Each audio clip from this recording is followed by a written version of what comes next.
Hello, friends. Pastor Jeff here.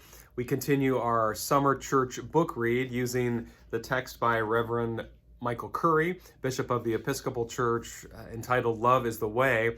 We're already in chapter 5 as we move into the month of July, and hope this book is challenging you and blessing you and giving you good food for thought as we ponder what it looks like to embody this way of love Jesus taught us. Chapter 5, the focus of it is love's call and love's calling. And the question attached to the chapter is, won't loving everybody make me a doormat? Won't loving everybody make me a doormat? It's a timely and relevant question, right? We do worry, does this mean that we're just supposed to let people walk all over us, or stay in an abusive relationship, or do things that don't honor the image of God in others as they do in ourselves? His quick answer to those questions is, of course, no. That is not what God calls us to do. Love is something fiercer, something gentler, something wider and deeper and stronger than being a mere doormat. But jumping right into the broader focus of his chapter, which really stems from the famous summary of the Law of Moses that Jesus gave, I think, in all four Gospels, when he was asked about it. What's the greatest commandment in the law? There's some 613 commandments in the Mosaic Law. It was kind of a trick question, a gotcha question from a reporter, if you will. And Jesus answers it brilliantly by saying, you shall love the Lord your God with all your heart, soul, mind, and strength, citing the Shema from Deuteronomy 6. But then adds this less familiar commandment from Leviticus 19:18 by saying something like, oh, the second is like it, the second greatest commandment, which is this: you shall love your neighbor as yourself. You shall love your neighbor as yourself, a very familiar commandment to us, right?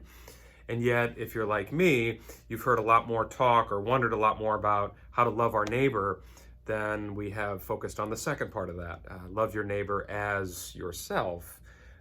Which isn't about just, extravagantly loving ourselves so we can just sit around and not do anything. No, it's about honoring and loving the image of God within each one of us, just as much as we honor the image of God in our neighbor. And so Bishop Curry spends quite a bit of time in this chapter. In fact, on page 96 here, I'll just read a sentence or two for you. He says, you shall love your neighbor as you love yourself. Loving the self is a required balance. If we fail in that, we fail our neighbor too. To love your neighbor is to relate to them as someone made in the image of God, and it is to relate to yourself as someone made in the image of God. So he's challenging us on both sides, that in fact, the ways we love our neighbor maybe is signaling to us about the ways we love ourselves. We can't give to others what we don't have ourselves or haven't received from God. We don't have to concoct this love on our own. It's sort of like a flow, right? If we can open our hands to receive God's love, it more naturally goes right through us as a conduit, as a gateway, as an agent, blessing others, being a channel of love for others.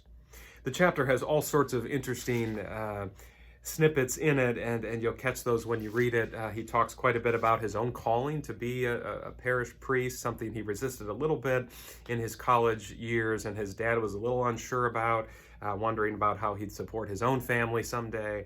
But at Hobart and Smith colleges, where he attended, he told this powerful story about a dark night of the soul, really, where his college roommate got very ill due to some substance abuse. Thankfully, he survived, but it really shook Reverend Curry, and in a good way helped him see his own sense of calling to be a pastor. And he tells stories about John Coltrane, and he brings up one of my favorite movies, Chariots of Fire, and the Eric Liddell telling his sister, who they grew up in China as a missionary family, and he said, yes, God has called me to love the Chinese people, but he's also made me fast. And when I run, I feel God's pleasure.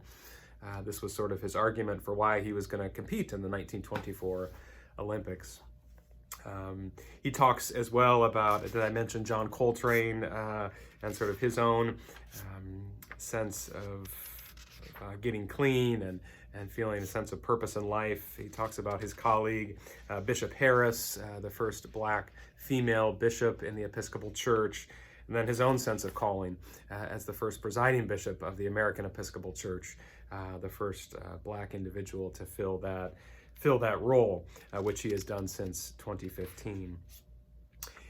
The chapter then ends by focusing on this beautiful visit he made to Botswana since he became presiding bishop of the Episcopal Church, and reminding us again that when we are truly ourselves, when we find our authentic voice and share God's love with the world in the way that, let's be honest, only we uniquely can. Nobody has our combination of gifts and background and skills and energies. Nobody else in the world has exactly the same makeup. And so he's encouraging us, when we truly love ourselves in a way that allows us to find our true voice, to find our true energy, to find that way we can express God's love in the world. When we do that for ourselves, we encourage others to do the same with our words, with our actions, with our own life path. And he talks about how his father certainly was able to bless his own decision to pursue ministry. He talks about his own preaching voice and how he started out kind of sounding like his dad or sounding like his grandfather because he thought, well, that's what you're supposed to do. But eventually he finds his own preaching voice. And that in and of itself becomes a blessing to others, freeing them to find their own voice in their own context.